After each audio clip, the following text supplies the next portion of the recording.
I went on a work trip and my daily Mazda 5 with manual transmission got its clutch toasted by the mother-in-law, so it slips in second gear. I decided to turn my work vehicle, a 2004 Toyota Sienna, into a temporary daily, so I emptied all my gear out and put back in all the passenger seats, minus the rear folding row. It was a trip to see the van I grew up in finally in passenger mode after over 10 years. Because I'm carrying children in this thing, I did a very hard couple of brake pumps tests and I ended up blowing the short hard brake line in the passenger rear. Now I knew the brakes lines were rusty, but the failure was caused by the parking brake cable, which I replaced many years ago, was not secured properly and rubbed against the line. Lots of the lines were rusty, so I decided to replace all of them. In hindsight, I could have just done a double flare union on the original long rear brake lines and do all new hardware for the short hard and flexible lines. Here's an example of a significantly easier repair but requires doing your own brake lines. I was not comfortable cutting and flaring my own brake lines, and I did not want to risk Virginia DMV failing my work for who knows what reason. Compression fittings are illegal, but apparently double flare unions would have been fine. First homework was figuring out where the lines are. Here's a guy on YouTube who replaced a fuel pump and you can see they line up neatly in the body. Here's the lines under the evaporator unit, also easy. Second was seeing how much room I had up the firewall. There was plenty of room between the engine and the firewall. There were some tight areas, and where the lines meet the ABS module Terry slots have bends, so that's where I'll hit a snag snaking the new lines through. Now before lifting a wrench is making sure the parts actually exist. Through the frustration that is finding Toyota part numbers, we start by finding the body code, which is in the door jamb. Of course, jot down the VIN as well. BMW parts are super easy to find, and I found Toyota super frustrating. Simply going to a generic Toyota parts website does not fully verify the part you need, as you can see. My specific Sienna had AWD and rear discs, which are different for the hard lines and flexible lines going the brakes. First, start with going to toyotapartsdeal.com and search brake tube, which is what Toyota calls their steel hard lines. Of course, put in your vehicle first, otherwise you'll see brake tubes for Tacomas or Corollas. This site really narrows things down and you can see where the body code comes into play. If you look closely, you'll see here that the first 5 numbers are the same across lots of vehicles. It's the second half that require the body code to get full verification. Now take that part number and go to autoparts.toyota.com, and now you have nice pictures and diagrams to further cross-reference your part searching. Reiterating why you need the second set of 5 numbers, here is a Sienna brake line diagram, but contains both the disc brake and drum brake outlines. See how the first 5 numbers are listed but not the second set, further added to my frustration with cross-referencing. After all of that BS, here was my MCL25 body code Sienna diagram, which is all-wheel drive with disc brakes. I specifically got the long hard rear lines and short hard rear lines, and they will come pre-bent.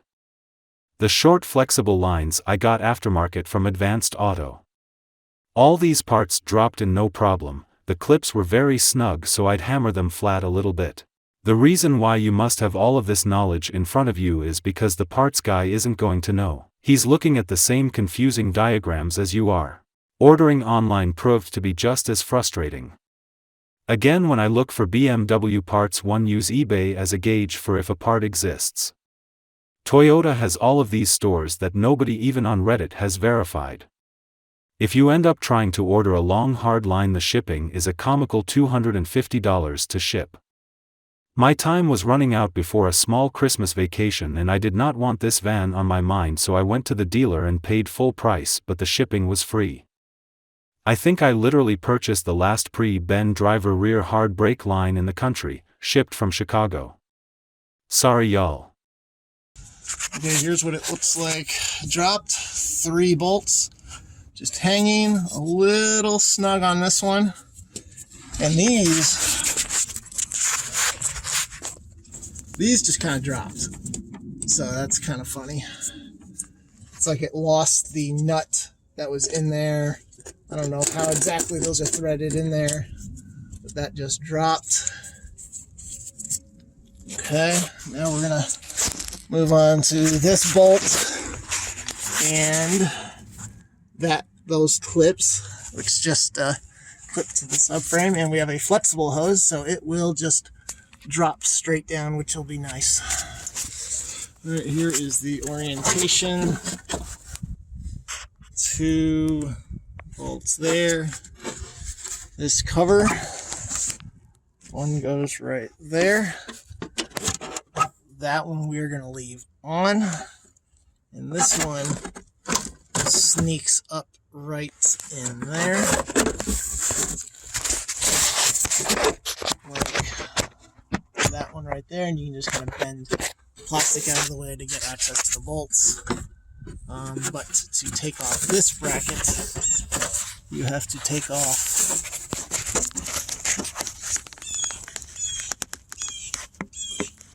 that bolt right there.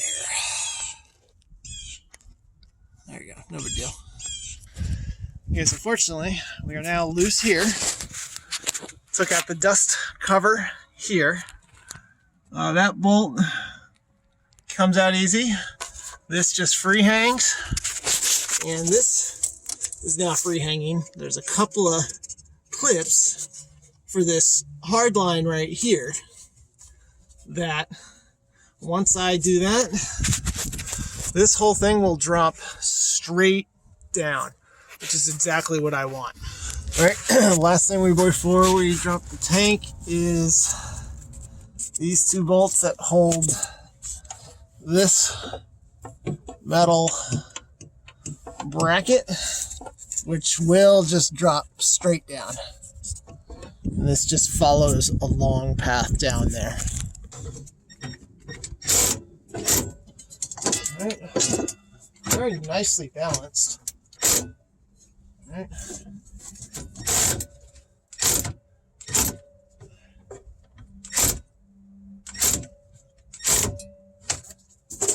All right. My first brake line came in, so I laid it out next to the van and compared the bends to make sure it's not twisted. When shipped it was sort of rolled up, but it unrolled just fine with no kinks.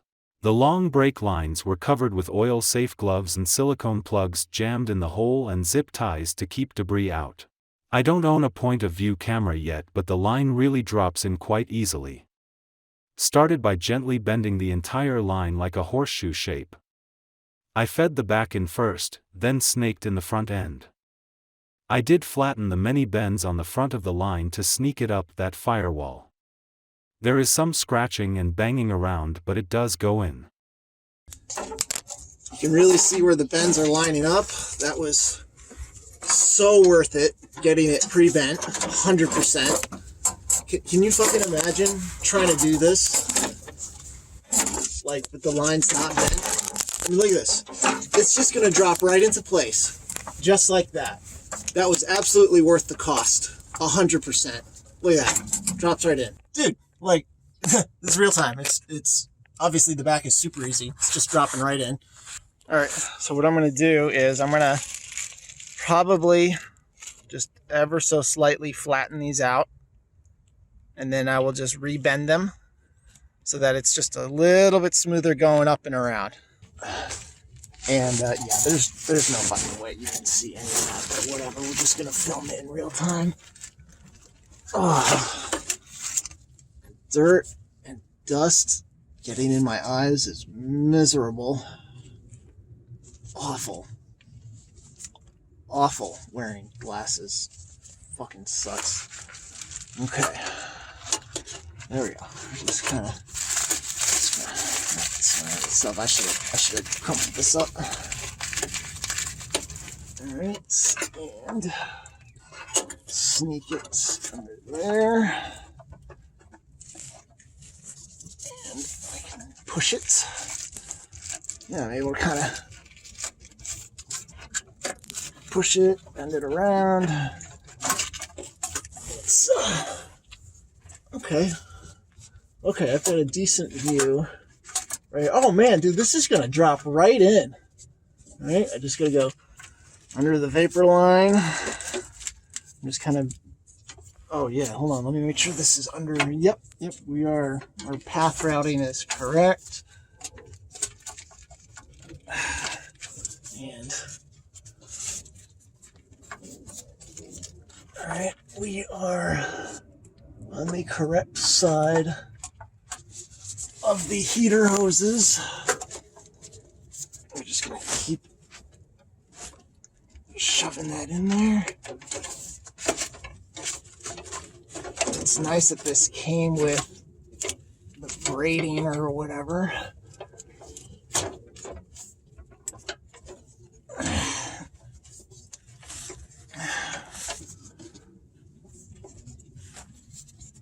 It's a little snug, but it's going.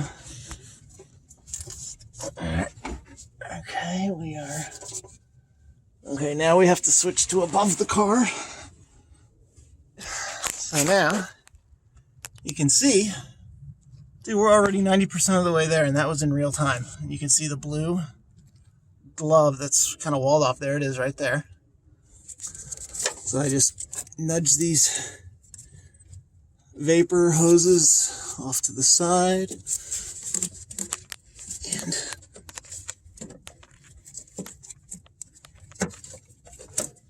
just kind of nudge it through.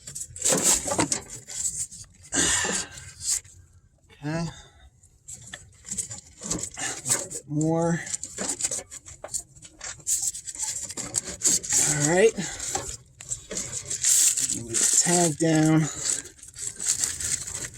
So we've got the bends, just got to snake them up a little more.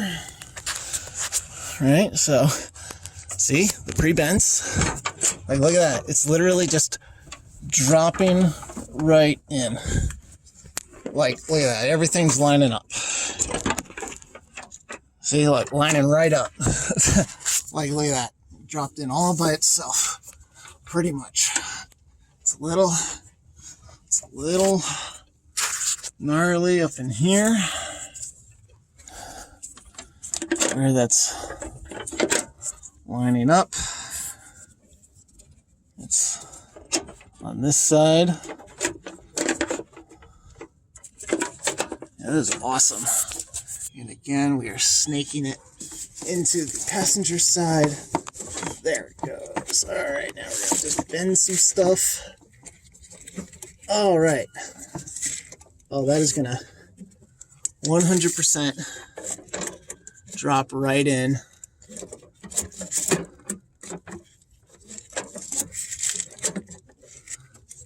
Underneath. Okay, that farthest left passenger side is the new line. Middle, which is passenger side left, from point of view of engine bay. That's the right rear. And okay, so you can see I gotta bring that up a couple inches. There we go. Under the new line. Switching this.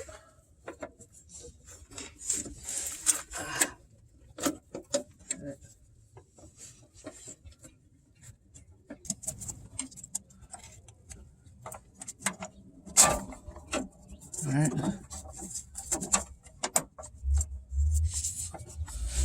The studs throughout the chassis are M6 threading. The old plastic original clips didn't have the teeth anymore to bite into the stud. These aftermarket Dorman clips were insanely brittle. The fat ones on the right were not usable. The dual clip holders were at least usable if I cut off one side like seen here. Here's the outer diameter of the brake line with insulation. The teeth in the plastic clips broke removing the old brake lines, but using zip ties and flipping this around I can reuse the old clip. Here is some cheap brake or fuel line holders from Amazon and using generic M6 fasteners. Here is some photos showing you will still need to do some massaging of the brake lines to make them snug and safe. The rust was significant in these old lines, but they did come out. Hammer and chisel are your friend.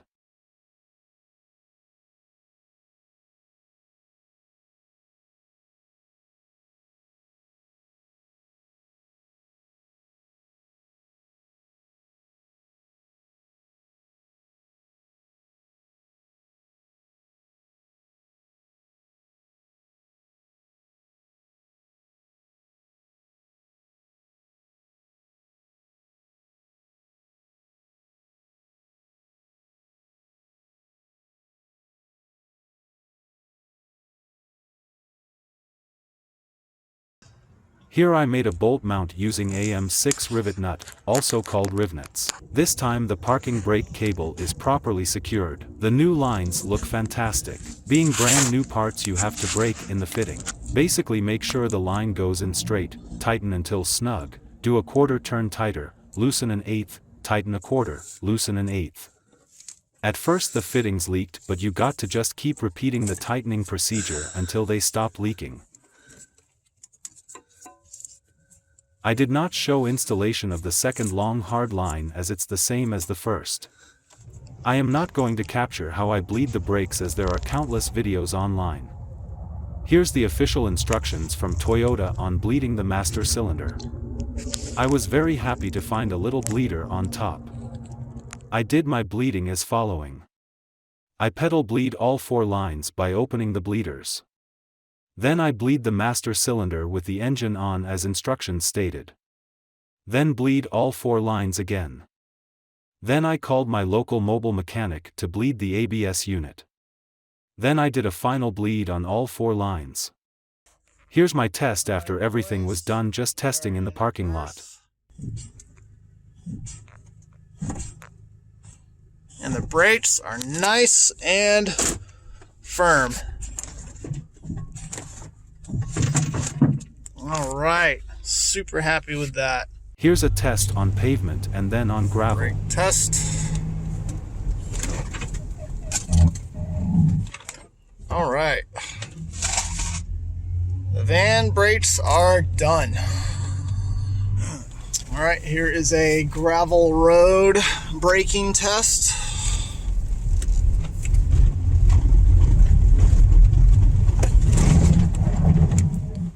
All right, ABS has been bled properly.